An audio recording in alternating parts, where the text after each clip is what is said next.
side of a range.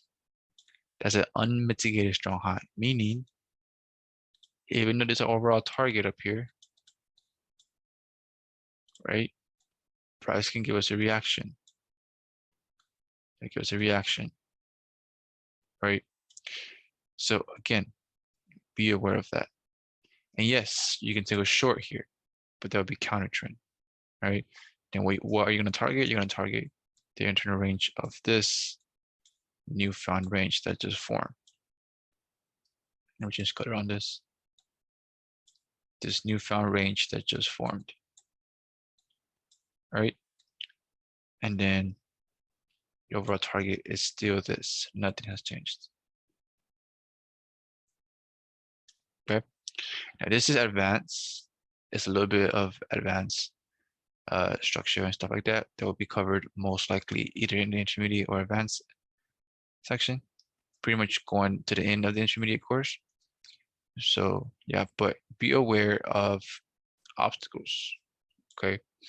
Price can give you a reaction from the area. Right? Don't forget the bigger picture. Always keep the bigger picture in mind. Zoom out. Don't forget where you're at, because it's easy to get confused. As you can see, there's so much going on. It's a lot, right? It is a lot.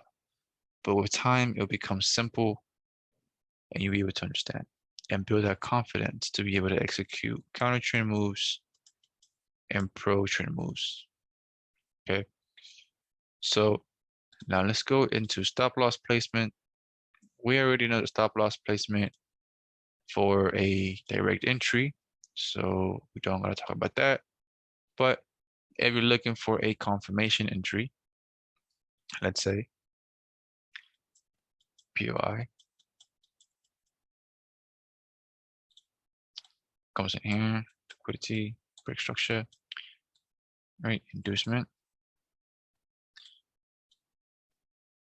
POI right there, and you're looking to go long right here, right? Your stop loss placement, right, can be just below your POI, just below your POI, right? So if you have an order block, let's say you have an order block, you're looking to go long here, your stop loss can go just below that block and you'll be okay, right? But I also have another stop loss placement option, which is what I call a safe stop, a safe stop loss, right? And your safe stop loss will always be below a strong low or a strong high, right? Because the understanding of that, or my understanding of that, is that a strong low and a strong high, or a protected low or protected high is another word, right? Price should not go below it. It should stay protected. So no matter what happens, it shouldn't break above or below a strong high or a strong low, right? Now, eventually we will in the future, but at this moment, for example, here, it shouldn't, right? Lining everything up together, it shouldn't. So if you're not confident on having a 3 pip stop loss, let's say, then put it just below the strong low and you should be fine. Now, I don't use anything less than 2 pips. And I don't recommend anybody using anything less than 2 pips. If you do, that's up to you. But I don't use anything less than 2 pips because it's not worth risking your money and being stopped out by, let's say you got a 1 pip stop loss, then it takes you out. So to put it in perspective, right? If you're risking $1,000, 1K, right, and you get a 1 pip stop loss, and then it takes you out by 1 pip, then it goes, you just lost $1,000. And I think, in my opinion, that's pretty dumb, right? If you're trading real money, this would mess up with your psychology. It will mess up your mindset, to be honest, because $1,000 in a 1 pip sounds crazy, right? So don't use anything less than 2 pips. All right. Now, what's the biggest stop loss? All right. To be honest, I wouldn't go over 10 pips. All right. I don't go over that. I stay between 3. Yeah, between 3 to 10, somewhere between there. I mean, 2 to 10. My fault. 2 to 10. Don't know what I put it. 3. 2 to 10. That is my stop loss placement between those two. Whether it's a 2 whether it's a 10 or in the middle. All right. Not 3. I don't know why I put a 3 there. I forgot.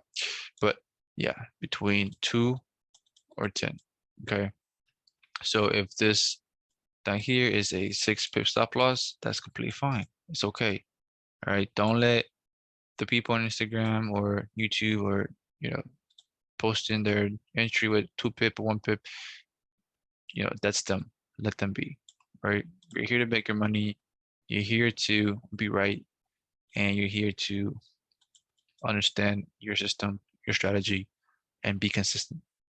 Okay. No one cares about your stop loss. No one cares about how much R you make. No one cares about the money you made. And if you do care about that, then you're in the wrong industry. Right. Because at the end of the day, it's for you to make your money and live your life and do what you want to do. Right. But anyways, this is not psychology, of course.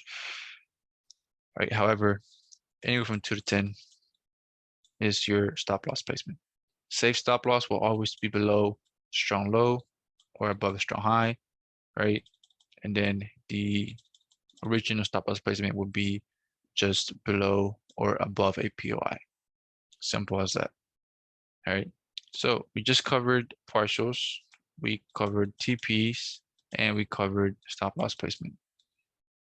Okay. So it's as simple as that, guys.